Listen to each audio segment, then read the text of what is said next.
Mrs. Eisenhower, First Lady of the land, visited Grotten, Connecticut on January 21st to christen the first atomic-powered ship. Mr. John J. Hopkins, President of General Dynamics, the corporation which built the USS Nautilus, and Governor Lodge of Connecticut welcomed the charming Mrs. Eisenhower. The crowd gathered early in spite of the hazy, overcast morning, inappropriate weather for such a proud occasion.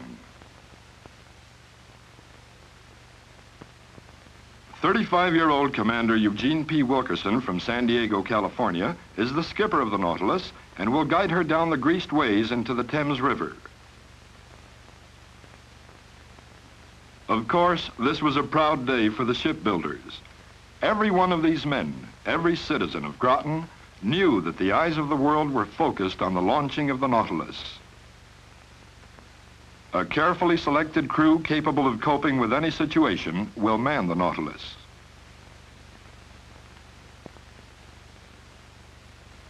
Navigators, engineers, mechanics, cooks, each prepared to live aboard this ship and travel underwater for months on end if necessary. Leading figures from government, industry, and business joined the pilgrimage to the Grotten shipyard. More than 30,000 people gathered at the pier to bear witness to the opening of a new era, an era of atomic power.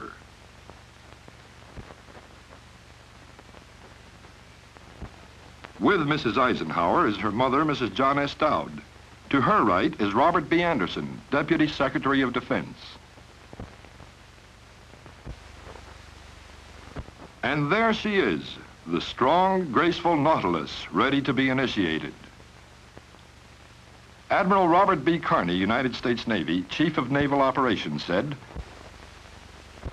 "In her revolutionary power plant is the symbol of the United States' desire to use science for good in this era of fantastic change.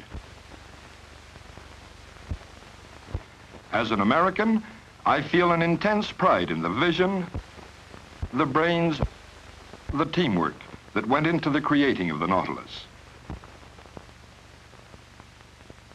Mr. Lewis L. Strauss, chairman of the United States Atomic Energy Commission, said, "The Nautilus realizes the hopes and dreams of men, the discoveries of science, the experience of engineers, the managerial talents of industry, the skill of American workmen, and the elevation and preservation of American naval personnel.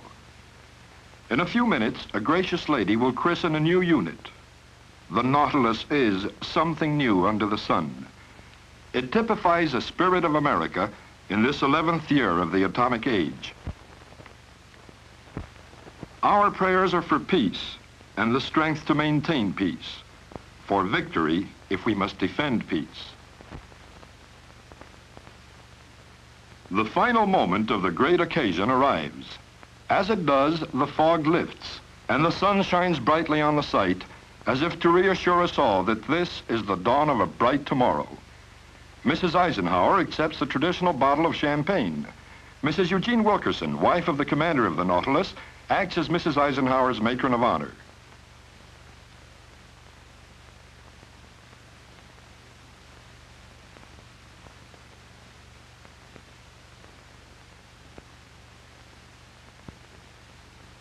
The bottle is smashed against the bow of the ship, which slides gracefully down the greased planks into the Thames River. We shall long remember this submarine, the USS Nautilus, designed to defend our shores as well as to symbolize President Eisenhower's proposal to the United Nations for an international atomic pool for peaceful applications.